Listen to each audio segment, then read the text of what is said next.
Assalamualaikum warahmatullahi wabarakatuh. Hai para pencinta catur dan para catur mania, selamat datang kembali di Legenda Catur Dunia.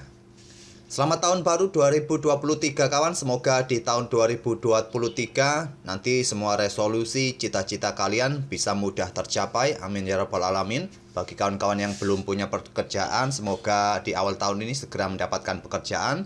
Bagi yang belum berjodoh, segera mendapatkan jodohnya agar tidak jomblo terus-menerus, agar tidak lama-lama di warung kopi dan di pos ronda kawan.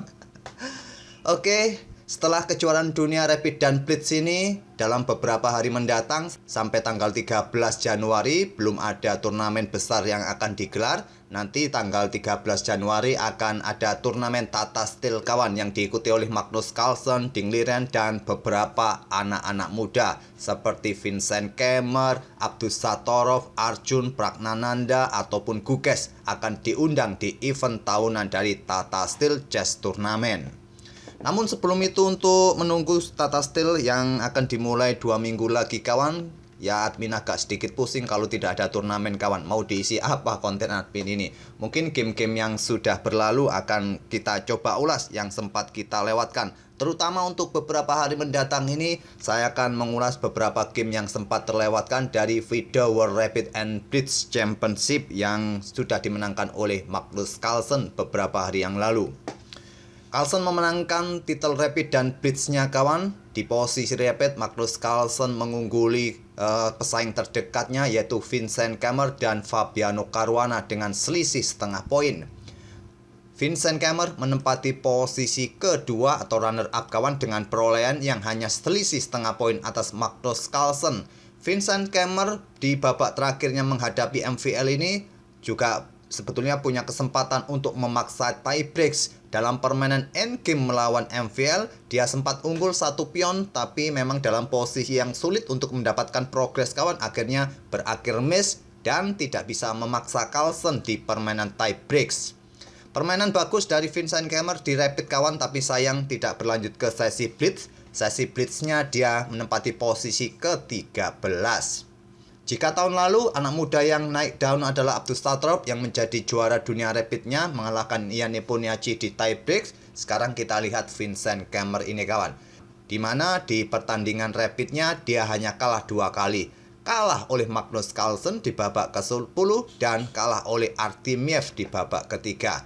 Tapi dia juga sempat mengalahkan beberapa raksasa. Ambil contoh ya Ian Nepomniachtchi kawan, di babak ke-11 ini dikalahkan oleh Vincent Kemmer. Atau di babak ke-12 ini pemain yang cukup matang dari India pun juga dia kalahkan.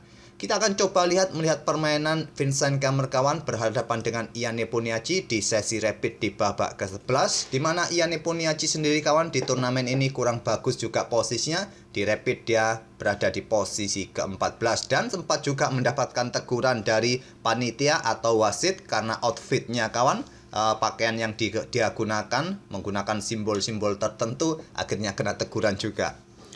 Oke, kita ke papan permainannya dari Vincent Kemmer versus Ian Nepomniachtchi di permainan Rapid 15 menit increment 10 detik di babak ke-11. Vincent Kemmer membuka permainan dengan ready opening kuda F3, pion D5. Biasanya di sini pion D4 juga dibalas atau dilanjutkan oleh putih, tapi Kemmer memilih dengan langkah pion E3 kawan. Kuda F6 dan pion C4 ditantang oleh Vincent Kemmer. Ini bertujuan juga ya jelas kalau pion C sudah didorong 2 langkah kawan, pion C5, pion C4 tentu idenya adalah kuda juga bisa berkembang ke petak C6, ke petak C3 selanjutnya. Tantangan ditolak dengan pion E6, kuda C3 dan pion B6 berencana Fianchetto gajah terang kawan.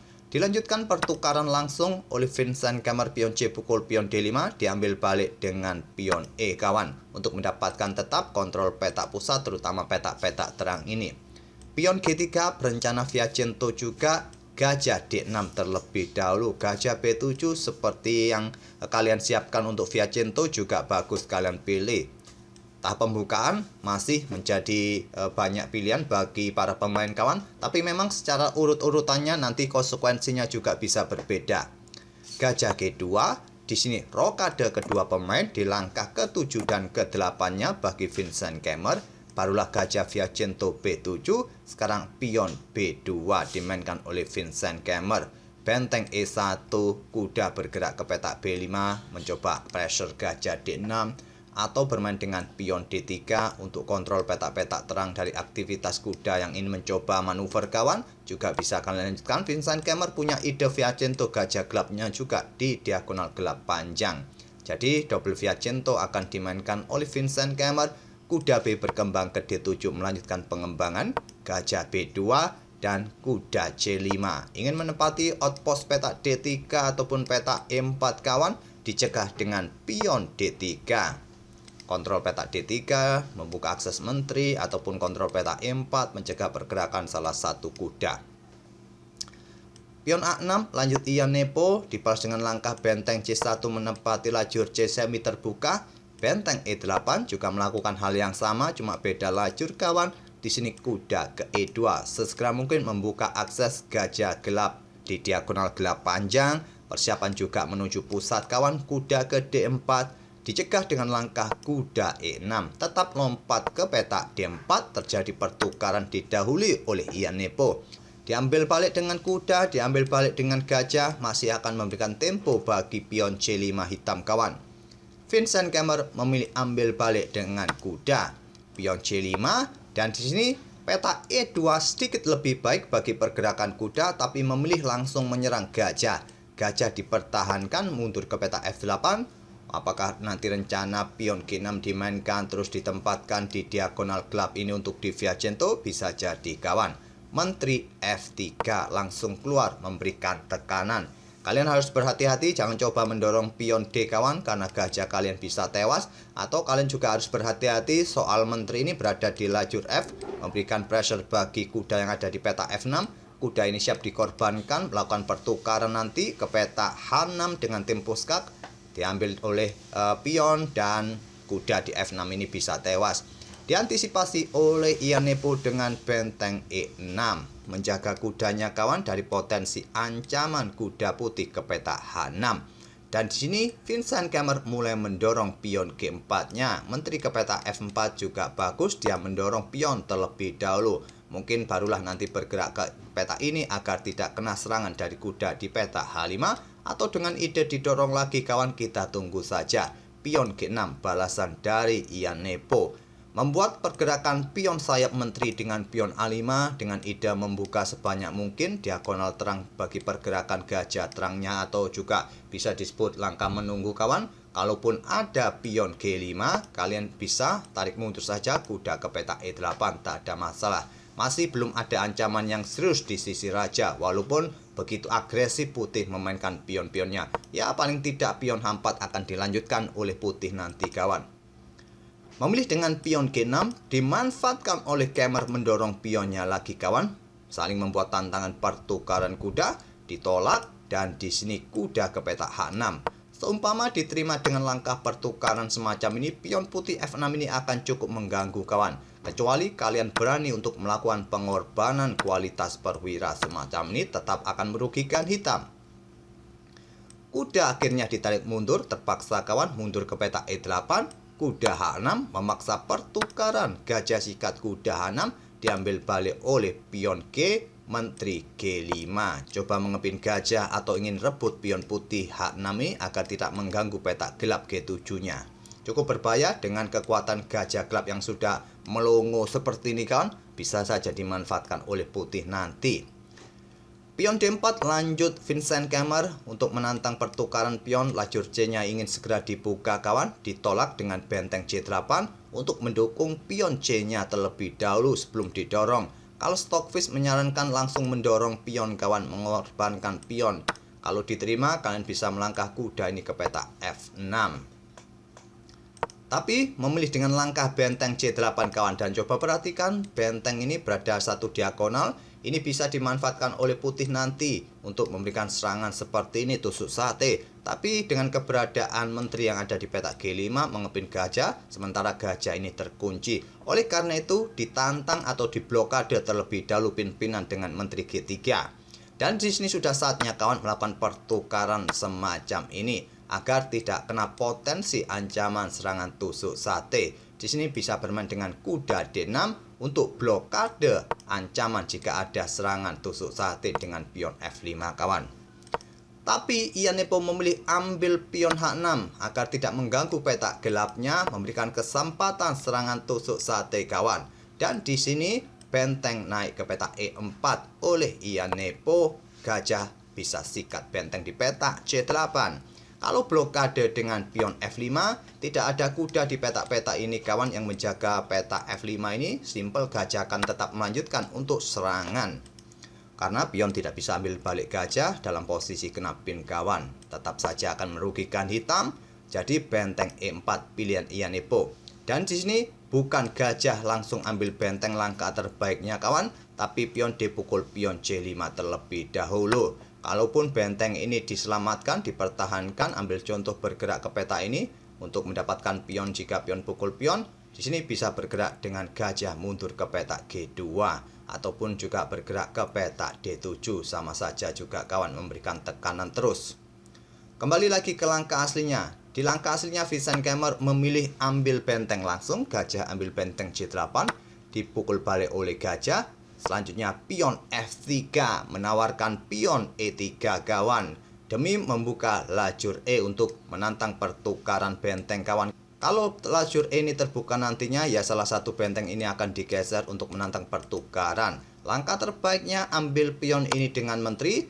Jika blokade oleh menteri F2, menteri bisa ke G5 skap, raja bergeser, dan di sini kalian bisa melanjutkan benteng ini turun kawan ke peta E6, ke peta E7 untuk bergeser jika ada tantangan pertukaran benteng. Tapi Ianepo menolak untuk ambil pion ini. Kalau dengan benteng ya jelas akan ditantang pertukaran langsung kawan. Benteng turun ke peta E7, pion D pukul pion C5, pion B pukul balik pion C5, tidak langsung ambil balik tapi pertahankan pion E3 terlebih dahulu kawan. Dan di sini langsung mengadu benteng merupakan pilihan dari Stockfish kawan, tapi memilih dengan langkah pion F6 terlebih dahulu untuk blokade diagonal gelap ini. Ini cukup berbahaya juga. Posisi gajah gelap ini berada di peta-peta gelap yang sangat terbuka. Dan benteng ambil pion C5, lanjut Vincent Keymer. Dan satu bentengnya sudah terangkat, jelas di langkah berikutnya siap untuk mendouble bentengnya di lajur C. Saat menghadapi Abdus Satorov kawan, Ianepo juga sempat kehilangan satu bentengnya, membuat langkah pertukaran kualitas perwira, akhirnya juga kalah dalam permainan endgame karena dia kalah kualitas benteng melawan perwira minor lainnya kawan. Gajah B7, lanjut Ianepo. Gajah D4 mencoba menghentikan laju pion agar diagonal ini tetap tertutup kawan, berkoneksi dengan pion menjaga peta E3, cukup kuat koneksi antara gajah pion ini. Dan selanjutnya raja bergerak ke peta F7, benteng C1 kawan. Ancaman berikutnya siap mengadu benteng di peta C7. Pion G5 dan benteng ditawarkan di peta C7 kawan. Menawarkan diri disikat oleh kuda, ditolak menteri F8. Kalau diterima dengan kuda tetap akan diambil balik oleh benteng yang memaksa pertukaran benteng sekali lagi kawan. Ataupun ya siap ambil gajah nanti kalau diterima oleh benteng, maka gajah ini bisa tewas kawan. Ataupun jika gajah ini dipertahankan mundur ke peta A8, benteng akan pukul benteng, menteri meluncur, terpaksa nanti akan bergeser ke peta terang kawan, dan menteri ke peta C8, gajah ini tewas. Bagaimana kalau pada posisi ini menteri ini bergerak untuk mempick up benteng yang ada di peta F7? Di sini gajah bisa bergerak dan coba lihat kawan, posisi benteng menteri berada di peta gelap yang sama, diagonal yang sama, tetap hitam akan kelabakan. Oleh karena itu tadi tidak langsung diterima kawan, melainkan menteri ke peta F8 membackup bentengnya. Vincent Keymer tetap memainkan gajah C5, serangan tusuk sate, sate benteng, sate menteri kawan. Dan di sini benteng pukul benteng, lanjut Ianepo. Sulit kawan untuk mencegah pergerakan gajah ini. Salah satu langkah yang logis memang langkah pertukaran menteri dengan jalan benteng pukul benteng. Dan jika gajah ambil menteri ini kawan, maka benteng akan meluncur. Artinya melakukan pengorbanan 2 benteng plus 1 gajah nanti kawan. Coba lihat saja, kalau gajah ambil menteri hitam, ya benteng meluncur, tempo skak, raja bergerak jelas, apakah ke peta F2, ke peta G2, dan di sini bisa mendapatkan gajah yang ada di peta F8. Ini juga cukup menarik kawan, tapi secara kalkulasi materi hitam lebih unggul dengan 2 perwira minor plus 1 perwira mayor benteng. Cukup menarik jika dilanjutkan juga, tapi tidak terjadi di atas papan kawan, memilih jalur pertukaran menteri dengan ambil balik benteng hitam C7, diambil balik oleh kuda, gajah ambil menteri, discover attack juga bagi kuda. Kalian pilih mana kawan? Pilih menyelamatkan kuda atau ambil gajah F8. Ianepo memilih menyelamatkan kuda bergerak ke peta E6. Gajah bergerak menghindar ke peta C5, menantang pertukaran, nanti tersisa benteng melawan gajah, ditolak. Ianepo ingin tetap menjaga perwiranya kawan untuk mendapatkan pion-pion Vincent Kemmer dengan pion D4 terlebih dahulu. Menantang pertukaran pion demi mendapatkan pion F3. Diterima, gajah ambil pion D4, gajah hitam ambil pion F3. Sekarang pion B4 menghentikan laju pion. Dengan dukungan nanti pionnya siap bertarung meloloskan satu pion bebas. Pion F5, raja F2, gajah mundur ke B7, gajah E5 untuk mendapatkan diagonal gelap yang terbuka. Semakin banyak diagonal yang dia kuasai, maka semakin bagus bagi gajah kawan. Di sini pion H5 dilanjutkan oleh Ianepo, benteng D1 siap menuju peta D7. Dicegah dengan gajah C6 dan benteng naik ke peta D6 untuk ancam gajah jelas kawan. Gajah mundur ke peta B5 diancam dengan pion A4. Terjadi pertukaran pion di sini. Gajah bergerak ke peta B5 kembali.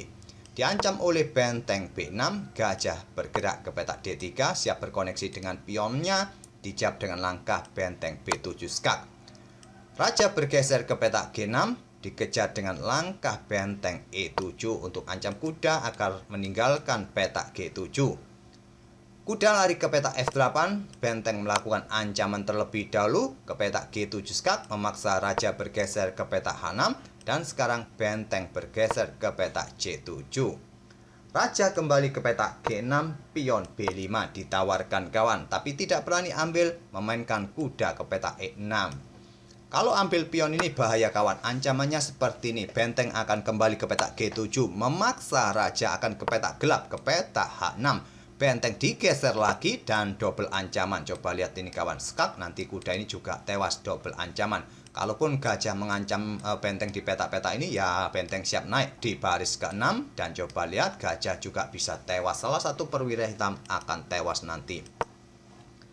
Tapi memilih dengan langkah kuda ke peta E6 ancam benteng, benteng C6 mengebin kuda, raja mundur ke F7 menghindari pimpinan, dan pion ini sudah leluasa didorong oleh Vincent Kemmer. Di peta B6, gajah A6 pertahankan peta B7.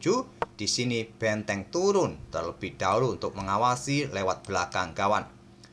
Gajah B7 blokade pion, benteng bergeser A3, persiapan untuk coba mengepin gajah. Di sini kuda ke C5 untuk tetap pertahankan gajah, benteng tetap naik, dan persiapan gajah ini untuk sikat kuda nanti. Raja ke E6, gajah D4.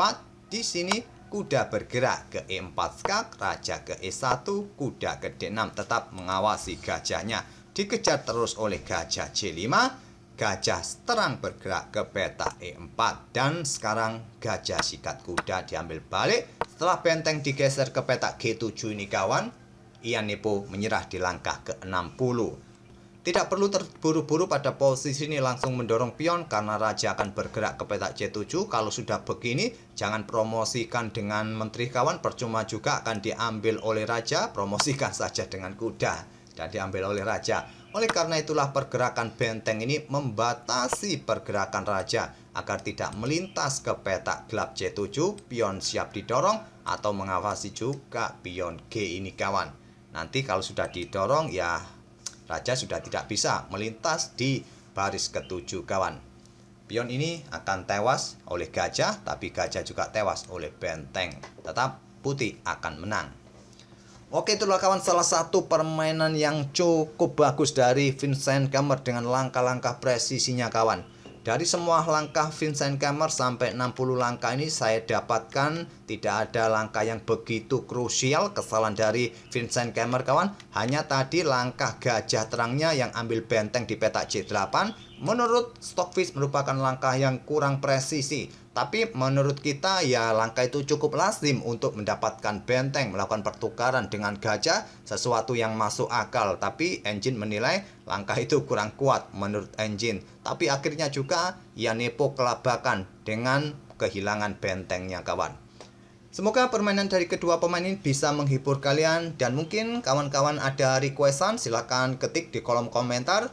Game ini juga merupakan salah satu requestan kawan-kawan yang meng-WA admin ingin melihat permainan Ianipo. Ada juga yang merequest permainan Jan Christoph Duda. Kita coba nanti hadirkan permainan saat menghadapi mungkin Daniel Dupop atau siapalah kawan. Coba nanti kita otak-atik mana game yang bagus untuk kita ulas. Silakan kalian kalau mau request di kolom komentar, silakan kalian ketik, dan kita akan bertemu di video-video berikutnya. Terima kasih. Wassalamualaikum warahmatullahi wabarakatuh.